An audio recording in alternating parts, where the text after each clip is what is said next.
Just only buy cute, comfy stuff. Don't buy anything that's cozy that you wouldn't wear out of the house. Yeah. Don't buy ugly.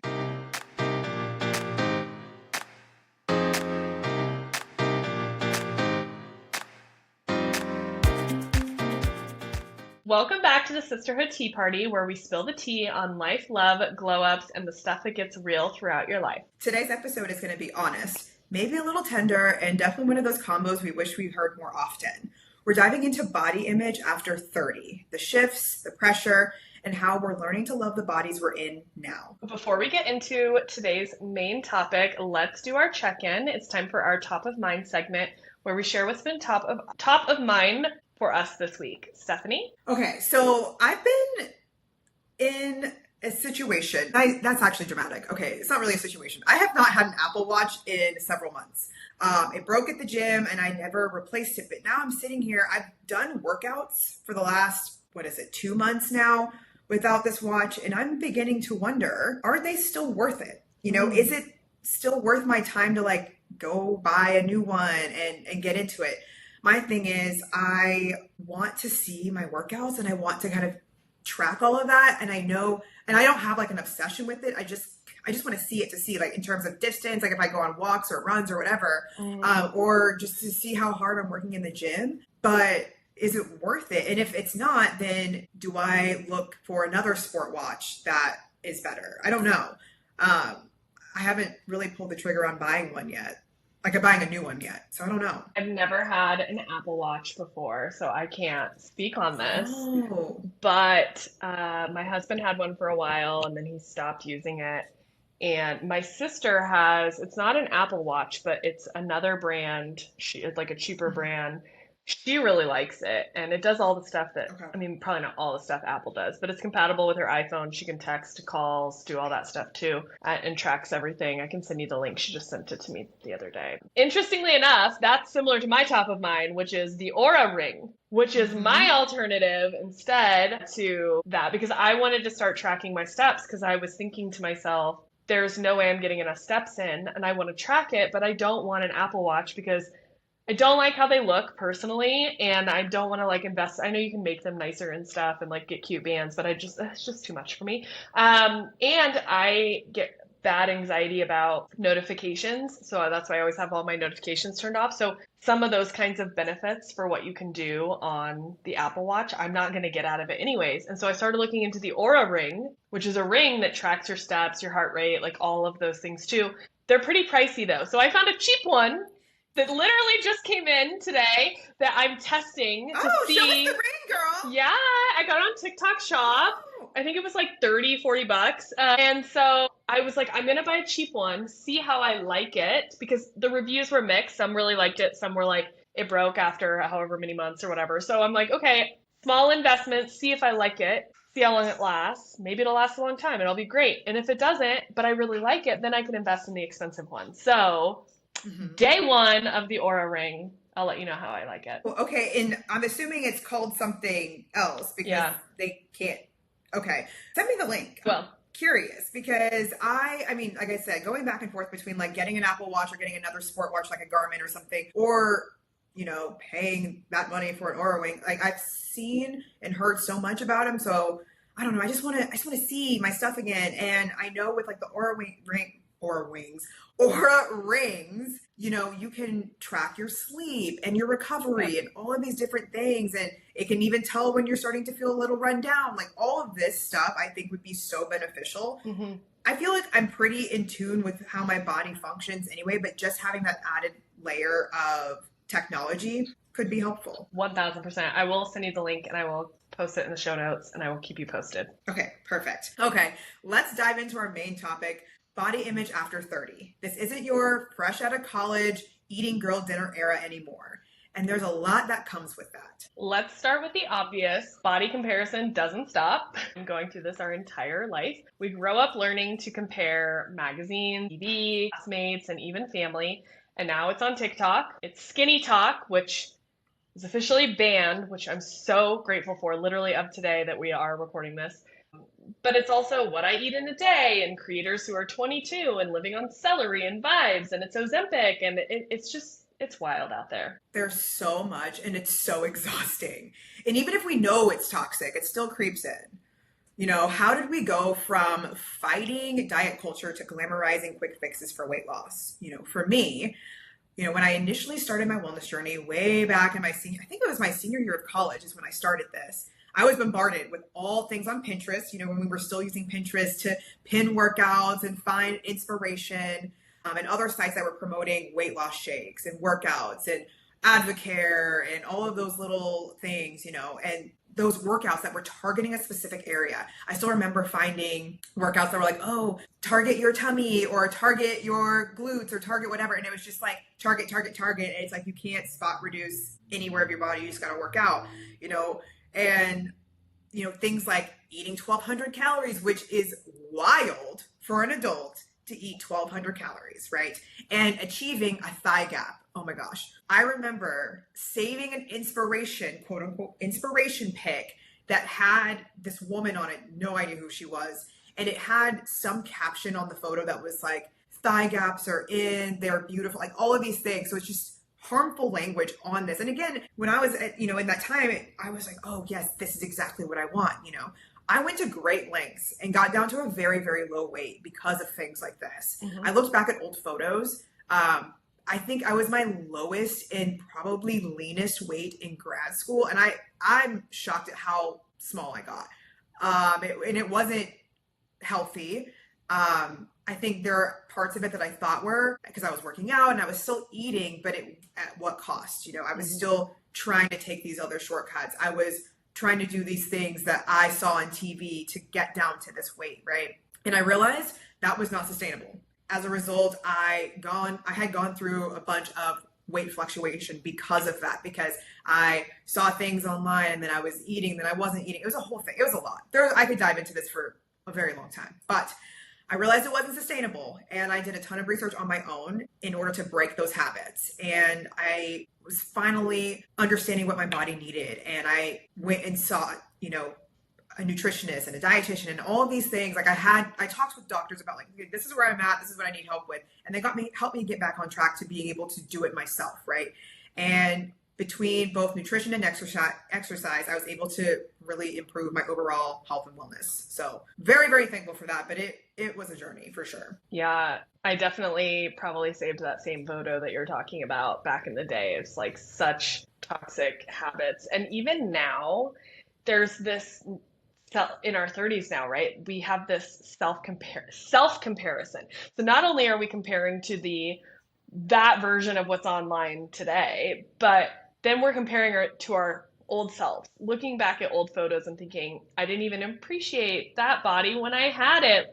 I can look back at pictures of my younger self now, and this is what's so heartbreaking about it, but I look at them and I remember at the time I took that picture, hating the picture because of something I was looking at my body. My arm was too big, or I felt like I was busting out of those shorts or whatever it was. And now I look at it and now I'm beating up my current self because I don't look like that anymore because I'm not 20 anymore, and it's just this never ending cycle where we chase a version of ourselves we didn't love back then either. Oh, girl. The way that I needed this episode so bad, because that is the part that nobody talks about, the heartbreak of not realizing how beautiful you already were in that moment. You're taking the picture and you're like, oh, I look like crap in this, or I could be skinnier. And I still even remember going through and like editing things when editors were available and like trying to like make things, look a certain way, mm-hmm. And then letting that feeling follow me into 30s, right? Like when does that actually stop? When do we stop comparing ourselves to past versions of ourselves? Because like you mentioned, we're not 20 anymore. We're not 25. We are women in our 30s. We are beautiful. We are thriving. All of these things. We should be so proud of the bodies that we are in, because some of us have gone through hell and back, and we are still standing, and we're still amazing the way that we are. 100%. Hopefully it stops now, because we need to make a shift as a culture, as women, as friends, as like just how we support each other. And for me, the biggest shift that's helped me is reframing what I want from my body and not chasing just being skinny, just being small. Like I'm chasing strength, I'm chasing energy, longevity, mobility, to travel, to feel good in my skin, to be present in the life I'm actually living. I actually had something happen to me.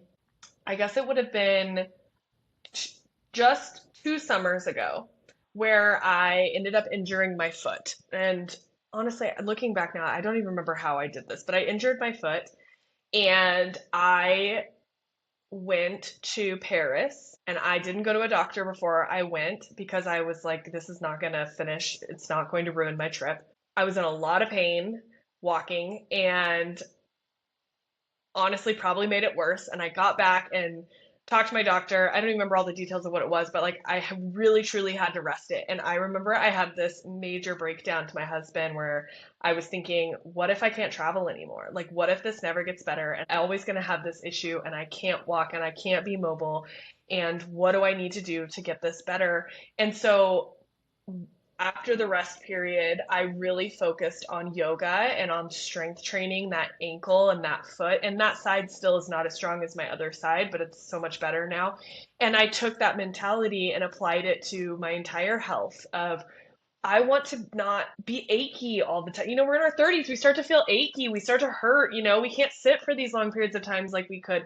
And that was my wake up call personally of I need to take care of my body so that I can still do these things in the future that I'm able to do now. Absolutely. I relate to that. I remember having an injury that took me out, and I realized how important it is to have the mobility, the longevity, making sure that we're taking care of our bodies now and doing the things necessary to keep doing it, to still keep waking up and being able to move our bodies to whatever it is. I think about that when teaching spin, it can be a lot. My hips are tight, but being able to do these mobility exercises is what is keeping me going right now. You know what I mean? Mm-hmm. Movement as a tool for life, not punishment. Maybe you want to keep up with your kids. Think about all of these different things out there. If you're listening to this, you want to keep up with your kids, or maybe it's just for the stamina to just explore cities, like you mentioned, being able to continue to travel, walk on foot to all of these different destinations, or maybe it's just because your back hurts and stretching helps. Waking up every morning, taking those 5-10 minutes just to move a little bit before going about your day really can be beneficial. Yeah. And we should explicitly call this out, but it is okay if your body isn't your number one top priority right now. That is okay, and you should not be shamed for that. But it does deserve some priority. It is a part, we talk so much on this podcast about self-care. It is a part of self-care, and it's the only home that you'll have forever. And how you treat it, the energy it trickles down, especially if you're raising little ones. Absolutely. Breaking the cycle starts with us. If you want your kids to love their bodies, they need to see you love yours. I think that's so important. And I think about my sister. I think she does a really good job about, involving Isaiah into just, every part of her aspect and showing her that, or showing him these are fun, this is exciting, and we still love our bodies, we still take care of it because she is strong. And you see my sister, she's out here, she's doing her thing. Being a mother is not easy, but still finding time to take care of her child and also take care of herself is important. They need to see you love your body and take care of you, or at least respect it enough to care for it, and it doesn't mean perfection. Not all days are going to be perfect when it comes to it, but you just need to be present. Yes. Shout out to Olivia and her new fitness account. What is the at? Mm-hmm. Do you know what the at is? Live Fit Mommy. Live Fit Mommy. Go follow her on Instagram, especially if you're looking for some cute mommy son fitness interactions. I do love how she's including him in that. Very inspirational, and she is very strong. I'm very proud of her. Mm-hmm. Okay, before we wrap this combo, we wanted to also share a few things that have helped us maintain a more loving, grounded relationship with our bodies, especially as they are changing in our 30s. Because mindset is huge, but there are also real life things you can do to support yourself. So here's a little reminder list from us. First, buy clothes that fit your body now. We've talked about this on the podcast before, but stop buying for the version you had or the one that you hoped for. When you dress for your current body, your confidence shows up faster than any diet could. The way that is so valid. Love clothes that just look good on you, especially if you know your body type, your shape, what does flatter you, and you put that together, you are a 10 out of 10. It just everything. So yes, Absolutely. Number two, move your body in ways that feel good. We talk about this too all the time. Not as punishment. Think about walks, yoga, or trying a fun new workout class. Movement that brings you joy, not shame, is so, so important. This is why I love ClassPass. You can literally try whatever you want. And Hmm. then if you never go to that place again, you're good. Just never go to, if you hated it, don't go back. Go to the next one. Exactly. Next is eat intuitively. So listen to your hunger cues, fuel your body, and enjoy your meals. Let food be a source of nourishment and pleasure. Absolutely. Agreed. And unfollow triggering accounts. If someone's content makes you feel less than or you're obsessively comparing, it's okay to mute or unfollow. Protect your peace. And I'll say it all the time. If it doesn't bring you joy, cut them. Period. That's it. Speak kindly to yourself. You don't have to love everything every day, but respect and compassion are non-negotiable. And I know we said this before, but especially if you have little ears around too, like just remember you're passing that on. So respect and speak kindly to yourself. Also, celebrate your body for what it does, not just how it looks. So if you had energy today, if you got out of bed and only crossed off one item on your to-do list, if you made it through a hard week, your body carried you through all of that and you should celebrate that. I know for me, today's been a kind of a weird day. I showed up at the gym, realized I don't want to be here. I wasn't really feeling it, so I went home and ended up just taking care of myself for today. And just the fact that I was able to do some self-care, I got up, I made my bed, I did all of these other things. I even made lunch today, made a delicious, baked taco situation, very good. But that's all I did today, and I'm very proud of myself. So make sure you celebrate those little moments. Glad you shared that story because, okay, if Stephanie, fitness instructor, go getter at the gym all the time, one of my fitness inspos, has days like this where she's like, you know what? Not today. I'm gonna go take care of myself in other ways. Then everyone should feel like they can do that. And I love that. I'm so glad you shared that story. Next is invest in routines that support you. That could mean sleep, care, hydration, a supportive bra, therapy, just whatever helps you show up for yourself and makes you feel confident. That's what counts. Hey, listen, a supportive bra can make or break. Do you have a brand Okay. recommendation? I need a new supportive bra. I'm like, where are we buying bras these days? The one I'm wearing is actually from it's old Target, so maybe not Target, but it's old Target. I was like, ooh, let me just clarify, it's old Target. But I've actually, funny enough, I actually have a t-shirt bra from Old Navy that I love, and I actually wear that one pretty often. Yeah. Otherwise, to be honest, I wear mostly sports bras, and they're from Fabletics. Same. So, All my sports bras are from Fabletics too. All right. I yeah. have to go back I don't and see have- what this brand is. It was a Oh. brand that was recommended to me, and I did like it, but now it's just time for a new one. There is one that I actually do. There's another one I do have. It's from Soma. It's a little bit more pricey. That's okay. But they fit very well. Okay. Very, very Soma. well. I would recommend either Soma, like for a simple t-shirt bra that's just like a little bit of wire, but still looks good under everything. Yes, Soma for sure. That's what I would recommend. Thanks. You're welcome. And last, and most of all, let your body evolve, friends. Your life is changing, your energy is shifting, and your body gets to reflect that. It's not failure, that's growth. We're not aiming for perfection. We're aiming for peace, and that starts with how we care for ourselves inside and out. If you're looking for a sign to treat your body with a little more love and a little less pressure, this is it. All right, friends, it's time. We're going to switch gears a little bit, and we're going to play overrated versus underrated.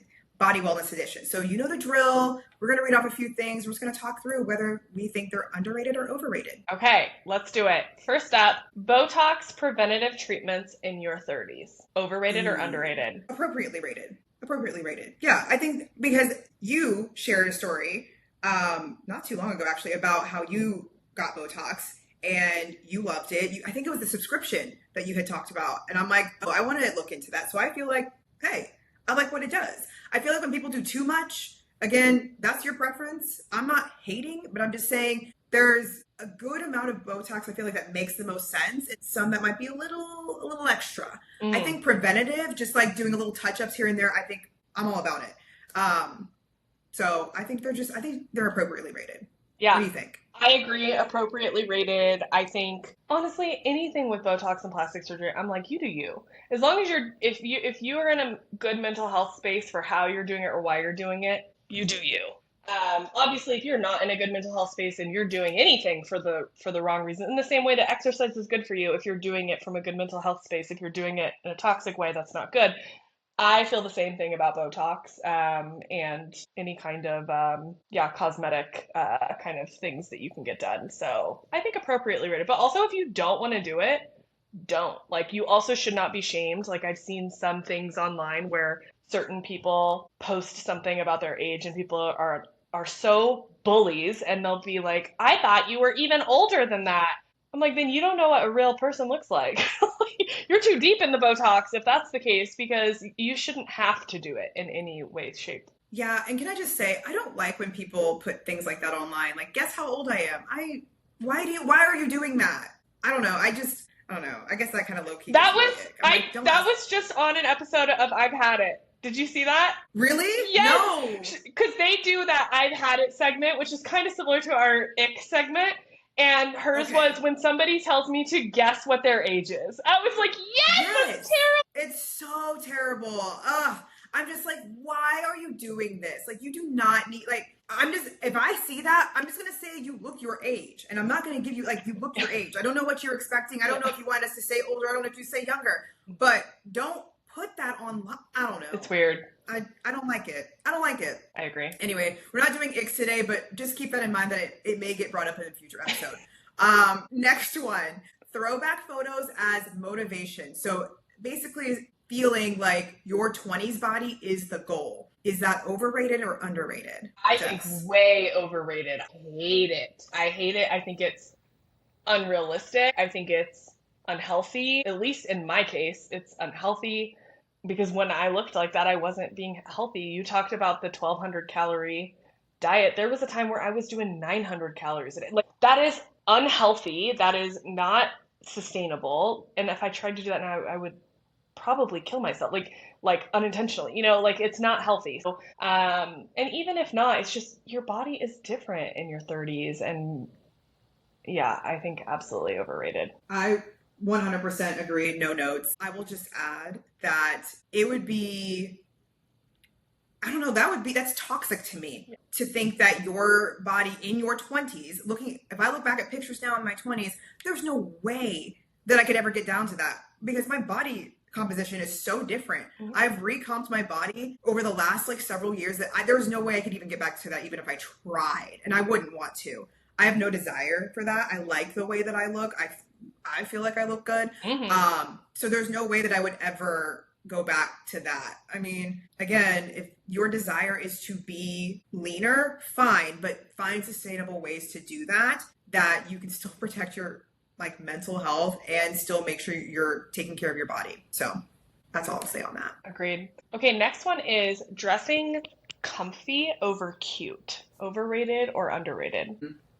Oh, that's a good one. Comfy over cute, because I like both. I think it's appropriately rated for this one too. I don't know, because I like both. It just depends on the situation, because very much there are days where I'm very 90% of the time I am in a sweat set.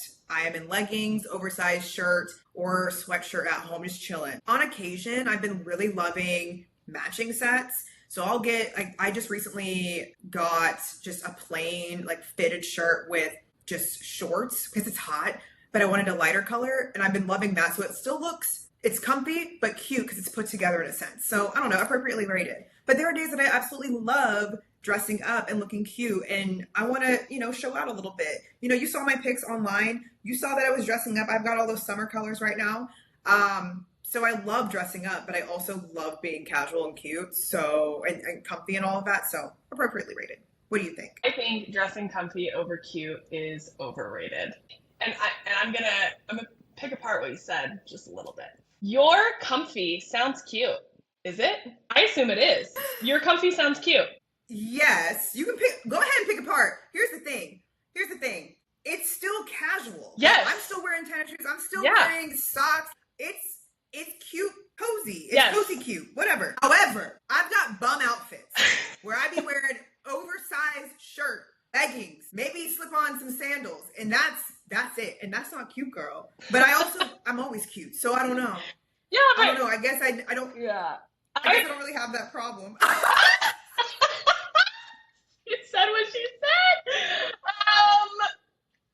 That is No, my point. I get what you're saying. No, I think yes, that I know. I think that you can be comfy and cute, and then you can be comfy that's not cute. And I think the comfy that's not cute over cute leaving the house is just laziness, in my opinion. I mean, do you wear whatever you want, but it's overrated to me. I think that because you can buy cute comfy stuff. Like, why buy Mhm. ugly comfy stuff? Like, even I wear baggy t-shirts and sweatpants out of the house sometimes. So you know what I do? I take the 2 seconds to tuck that t-shirt into my bra in the back to give it a little more shape, and I throw some earrings on. It takes 2 seconds to do that.